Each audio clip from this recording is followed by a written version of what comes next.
I know you certainly haven't gotten the results that you wanted thus far in your UFC career. So just give me kind of what the mindset has been like through this start.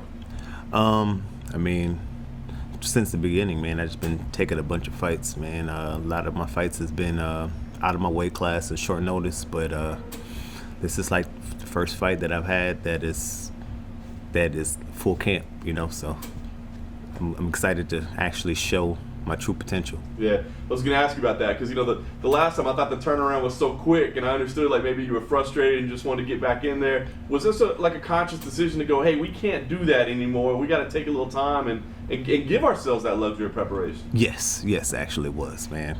I just decided to stay in my own lane and let's go ahead and give myself a full camp.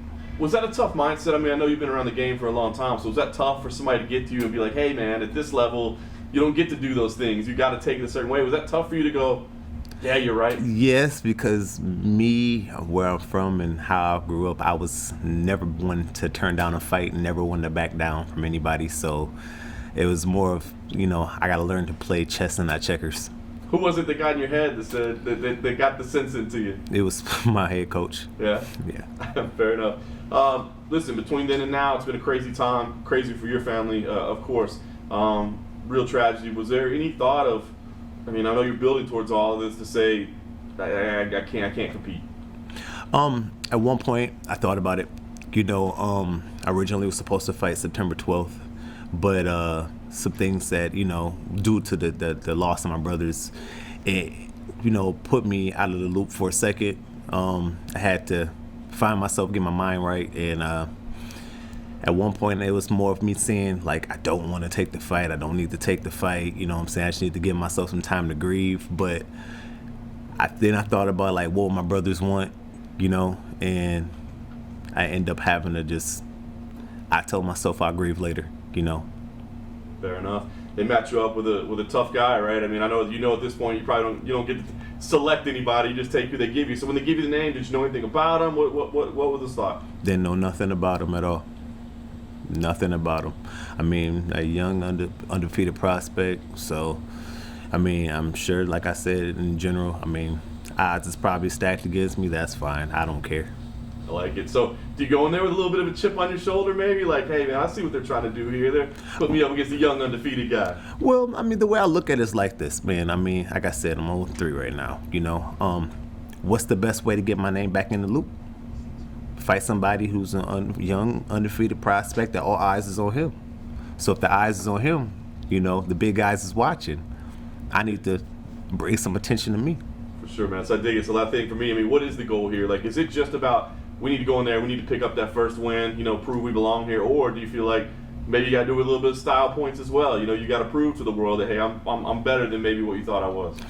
My goal is to go out there and get the W, man. I just, go out there, show some experience, and just, my back's against the wall, man. So, it happens when people's back's against the wall, they attack. So I'm gonna go out there and really show my true potential as to why I was signed in the first place.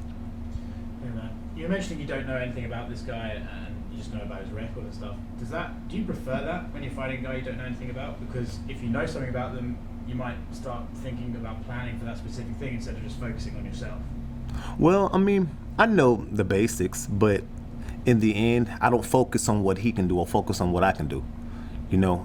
It's a good idea to know certain things about him, but if I get my head wrapped up into what he's capable of, sometimes I forget what I am.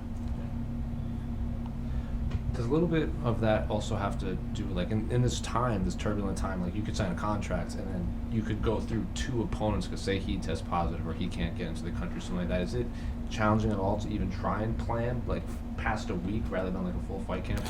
Yes, because, I could have a guy that I'm training for that's a straight wrestler and go to a wrestling camp to prepare for nothing but ground, and then next thing you know, they put me up against a top-level striker, southpaw or something. So, yes. How do you get through that? Like, when you sign the contract, I'm sure you're hoping you get through this full fight camp. Is there any part of you that's like, I should probably prepare for the worst case scenario too? Sometimes, man. Truthfully, man, I got so many fights under my belt, man. So it's nothing that I haven't really seen before. So I just learned to call audibles, man. Just make sure that I touch up every little aspect of my game. Dequan, how you doing, bro? How you doing? Good, man. Talk to me a little bit about your nickname, the Tarantula. Obviously, we've seen the Spider, but what's the story behind the Tarantula? Well, I mean, they gave me this nickname a while ago, man. It's just pretty much long. I used to fight at 170, and 6'4", long reach, long legs, knockout artist. I developed a nickname back in the day when I was out here just beating up like people. So, Anything else? Cool. That's it. All set. anyway, Thank you. all right, all good? All right, no problem.